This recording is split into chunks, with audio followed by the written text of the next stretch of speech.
Well, House Speaker Mike Johnson crashed Hamas's spring break at Columbia today, and here's how it went. David. Enjoy your free speech. Some of the student organizers are part of a group called Jewish Voices for Peace. Anti-Israel encampments are popping up at universities all across this country. The madness has to stop. The madness has to stop. Speaker, years ago, Ahmadinejad, the Iranian leader, spoke at Columbia University. Not a single person shouted them down, yelled, "You suck," but you get treated worse than he did. How do you feel about it? We did our job today. We spoke out. Thanks to John Lovitz for letting his voice be heard. I wish more people would. He's exactly right. We have to call this madness out for what it is. It was chaos on that campus. I mean, we were looking out to a sea of students' faces with rage. So many of them, Jesse, don't even know what the heck they're talking about. They don't know what Hamas has done. They deny the facts of October 7th.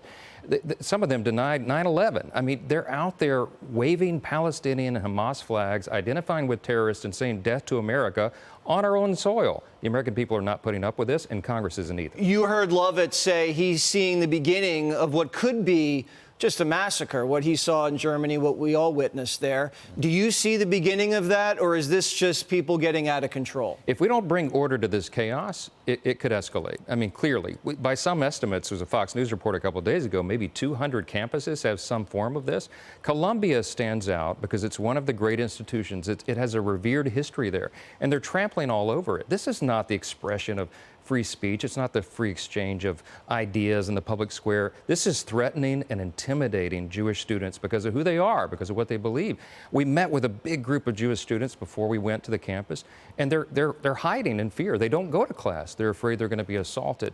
It's not fair to them. Some of them had to bring federal lawsuits, civil rights violations that are being committed there.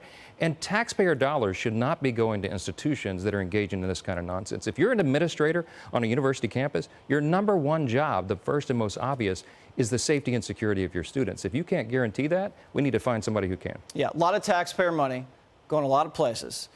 Joe Biden just signed a big package of aid that's going overseas. A lot of Republicans mad at you, Speaker. They're very, very angry at you. They said you betrayed them. It's nonsense. Listen, we're dealing with the smallest majority in U.S. history. I have a one-vote margin. Some people are upset that we didn't have border on the foreign aid bill. We fought all the way to the very end to do that. We've been fighting for the border every single day. We passed H.R. 2. It's been sitting on Chuck Schumer's desk for a year. The truth of the matter is, Jesse, it wouldn't matter even if we did get that signed into law. The president's not going to enforce it. We impeached Mayorkas. We passed resolutions. We have to have an election to have a president who will shut that. I think the border down. frustration is you have a majority in the House of Representatives, and Democrats are getting whatever they want. Schumer gets what he wants. Biden gets what he wants, and the Republicans in the House get nothing. Well, that's not true. We don't have a functioning majority. When you can only lose one vote, if one person has a different idea, we don't. So it's like a coalition government. No, we're trying to prevent that. We're trying to keep the Republicans working together, and we've gotten better policy, better process, and we're getting things done. But it's very difficult when very individualistic, individual-minded Republicans don't want to move together as a bloc. So we're Who's moving. that, Marjorie Taylor Greene? I'm not going to name any names, Jesse. You know who they are. You have nightmares about her? No, I don't. I don't think about her at all. Listen, some of my colleagues want us to throw a Hail Mary pass on every play. It's not a game-winning strategy. Right now, when you have this margin, it's 3 yards in a cloud of dust, right? We get the next first down, we put points on the board, and we get to November, and we take back and grow the majority. All right, well, I do not envy your job. That's a tough spot. Yeah. Speaker, thank you so much. Thanks.